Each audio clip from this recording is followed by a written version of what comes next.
In the spirit of making this video efficient, because we're talking about film set efficiency, there will be no jokes for the opening bit. Roll intro.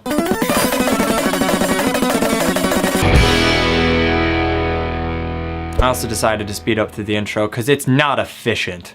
Hello everybody, my name is Colin and welcome to another episode of the Filmmaker Files. Like I said in the no joke intro, we're going to be talking about how to make your film set super duper efficient. And what better way to talk about film set efficiency than talking about the 48-hour film festival entry we did this fall. I'll put a thing up in the top corner there for you to click on if you want to watch it, because it's on our YouTube channel. So if you're unfamiliar with the 48-hour film contest, obviously 48 hours to make a film, and not just make a film, but to have it exported and turned into a physical location all within 48 hours. Now you're also given a few requirements to make sure that you don't cheat. The main requirements that you have to adhere to are the film has to be between 4 and 7 minutes long.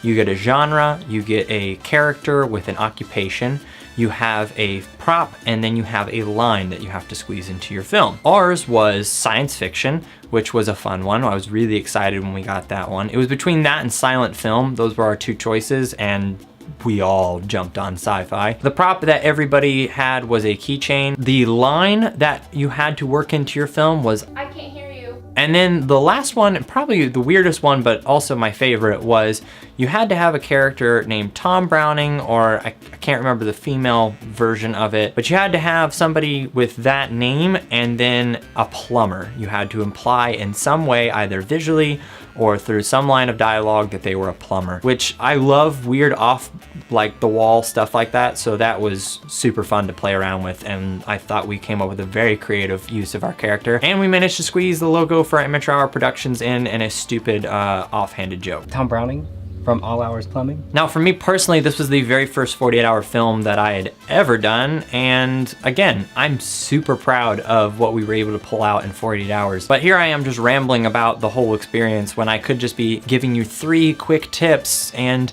just as an extra challenge, since we're talking about time and efficiency, I'll try and do it in 3 minutes. I mean, it'll come out within 3 minutes anyways because of editing. And to add a bit so that it's not super boring, I'll wear a different thing on my head each time. So let's go. A bit of context. So you get there at 7 p.m. to the starting location, you find out what all the requirements are, then you're allowed to go and start making your film. Really, you have Friday night to plan out your film and do all of your pre-production. That includes scripting, if you want any storyboarding or shot listing, and then trying to track down locations if you need any locations that you don't have access to, which we had a couple for this film, which was a bit risky, but it really paid off. I finished writing the script at 4 a.m. and then I went home, got a couple hours of sleep, and then I was right back at our starting location where we were gonna shoot our first scene at about 8 a.m. So really didn't get much sleep. But one of the biggest things I can say to our script writing process and the planning was, as we were sitting there discussing everything,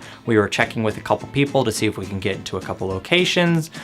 We were coming up with a detailed list of, you know, anything that we would need for each of those, sending it out to our actors. So really that saved us a ton of time on day 2 when it actually came time to shoot the film. And that brings us to point number 2. Myself, I was the director. Kyle was the sound guy slash first AD slash whatever needed to be done guy. And then Nick was the DP and kind of acted as everything in our lighting department. Now, one of the reasons why it was so important to establish those roles was no matter what we were doing, and we had to cover a lot of different jobs because it was only us 3 crew-wise, we had to make sure that the base roles were covered. If I was helping an actor with their line, I knew that Nick was handling the lights and getting the camera stuff set up. Then when I was done, I could bounce over and help them. If you look at a larger production, they have all sorts of different departments. It's because having people focused on specific elements of a project allows you to delegate tasks, allows somebody to focus all their efforts and details into that one thing. And now I'm gonna take this wig off and move on to the next one, because this wig has been sitting in a tub in my garage for like 2 years, and I never worked with Nick, who was a fantastic DP. I'd never worked with him before. I never even met him before, barely talked to him before the project. Just kind of went over some basic things. But once we found out what project we were doing and got into the nitty gritty of exactly the story that we wanted to tell, it was really important that while we were talking about the script and the story, We were also discussing how we were planning on shooting it, what the shooting style was, and not just for creative purposes, but also for streamlining and being very efficient. We knew what camera we were shooting with, we knew what lenses we were going to be primarily working with, what style. We went the very handheld, loose flowing style. We ran all the audio directly into the camera. We were shooting with a C100, but when it came time to actually shoot, I was really able to focus on the performances because I knew that Nick had everything covered. And yeah, so that's probably 3 minutes. I don't know. If there's extra time, here's a clip of something.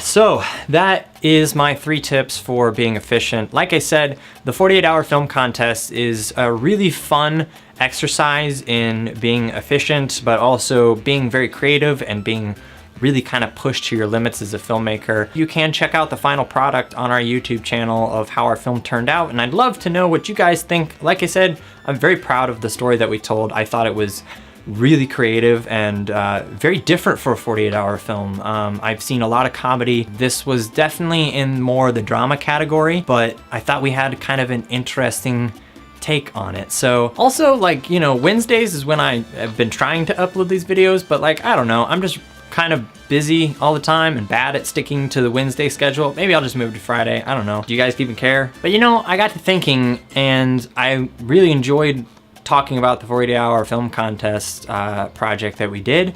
And I noticed a lot of you guys seem to be here from my editing videos, and starting as an editor, I definitely have some opinions and some workflow that I have with all of my editing projects. And I thought it might be kind of cool to break down one of the scenes that I directly edited on my shift of editing. And I wanted to break it down and talk about how we shot it, why we edited it the way we did. So be expecting a video talking about that coming out this weekend or early next week. I also have a video that will be going up on Christmas, which I'm very excited to talk about. It's gonna be a history lesson for you.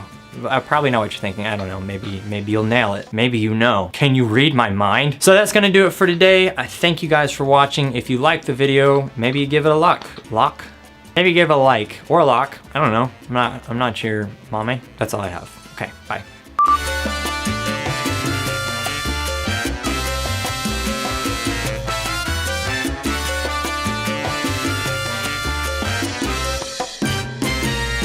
And we ski.